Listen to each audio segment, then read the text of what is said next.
आज हम लोग पढ़ेंगे पुष्पी पादपों में लैंगिक जनन, sexual reproduction in flowering plant. Pushpi पौधों में लैंगिक जनन किस प्रकार से होता है? पुष्पी पौधों में लैंगिक जनन पुष्पों के माध्यम से होता है। पुष्प पौधे के तने के रूपांतरण रूप होता है। पुष्प पौधे का प्रजनन तंत्र कहलाता है। पुष्प में मुख्य रूप से 4 भाग होते हैं।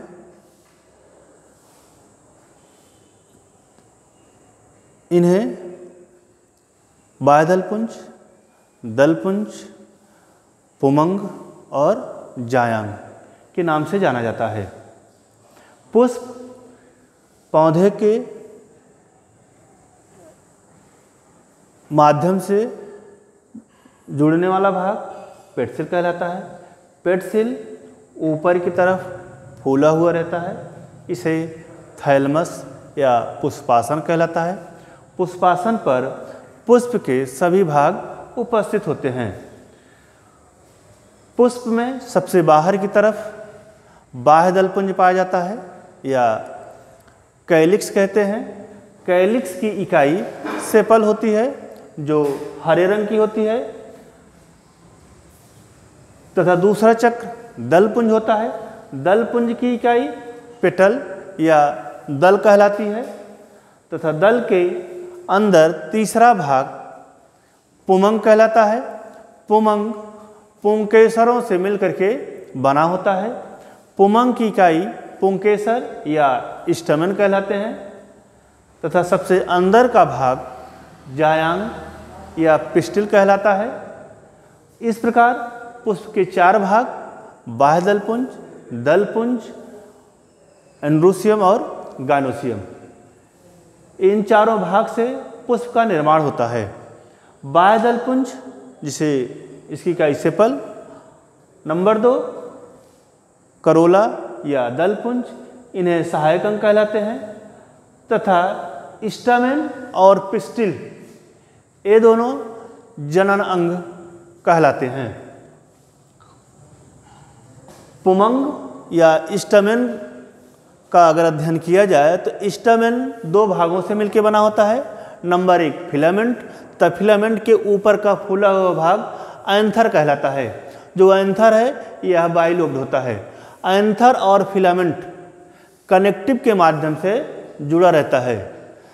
यह कनेक्टिव एंथर और फिलामेंट को जोड़ने का तथा संवहन करने का कार्य करती है। एंथर के नीचे का भाग डिस्टल इंड कहलाता है, तथा फिलामेंट के नीचे का भाग प्रॉक्सिमल इंड जो थैलमस या पेटल के माध्यम से जुड़ा होता है।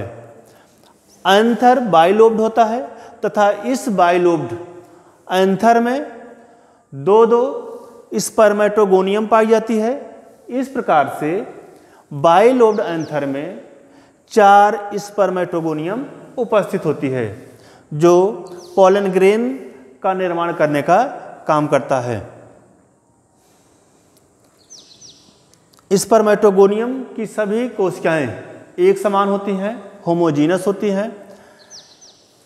इनके कॉर्नर की जो कोशिकाएं होती हैं ये कुछ विशेष प्रकार की संरचना बना लेती हैं, और यही चारों कोनों की जो कोशिकाएं होती हैं ये स्पर्मेटोगोनियम बन जाती हैं, और इस स्पर्मेटोगोनियम में मियोसिस डिवीजन के माध्यम से पोलन ग्रेन का निर्माण होता है।